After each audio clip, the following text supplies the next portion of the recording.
So as requested, I'm going to cover Render. This is one of the famous coins out there. Everyone likes to talk about it. So Render is right now sitting at 3.74 right now, as you can see.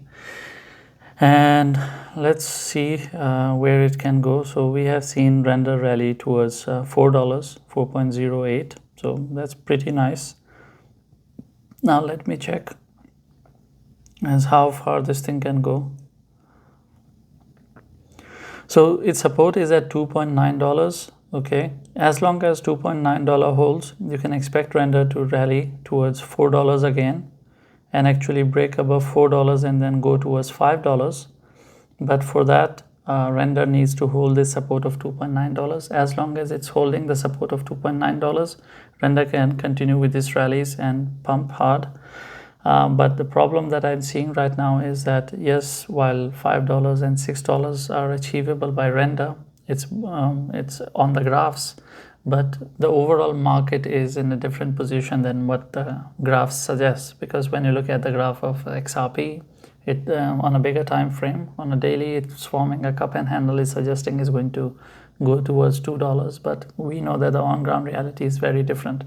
So the graphs can say one thing, but the on-ground reality is that we need to observe for the 12th and 13th of this month dates, which is in 3 days, and then see what happens on those events, and only after that we can make decisions on what should be our next decision in relation to Render. Because we know the support of Render, as I've mentioned, and we know the targets of Render, but what we don't know is how to react on those dates.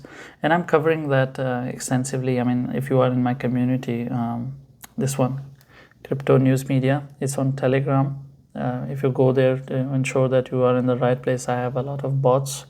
Plus, I have 1100 pinned messages, so you would know you are in the right place. So over there, you can check the dates. You can actually use my bot and write Fed. So when you write /Fed like this, and then you press enter, it tells you how much time is left, what are the dates and everything. Similarly, the bot does TA and so much other stuff. It tells you about news, events, and ideas on how to trade something. So my expectations from Render are that Render is bullish. There is no doubt whatsoever about it, and it's holding its support as well. It's way above its support of $2.9. But my question is that is the market going to stay bullish? Is the market going to stay enough bullish for Render to hold on to, or whether this overall support that Render has at $2.9, this will break, and then we will start seeing Render going down towards 2.6, 2.2, all the way, that kind of a drop, and then we can see further drops if the market correction is for 2 months, because we have rallied for quite a bit now. So I think the correction is due, and maybe this event is going to trigger that. So please keep that in your mind. And if you're looking for higher targets from here, as I've already mentioned, you're looking at $4 and you're looking at $5. These are the higher targets for Render.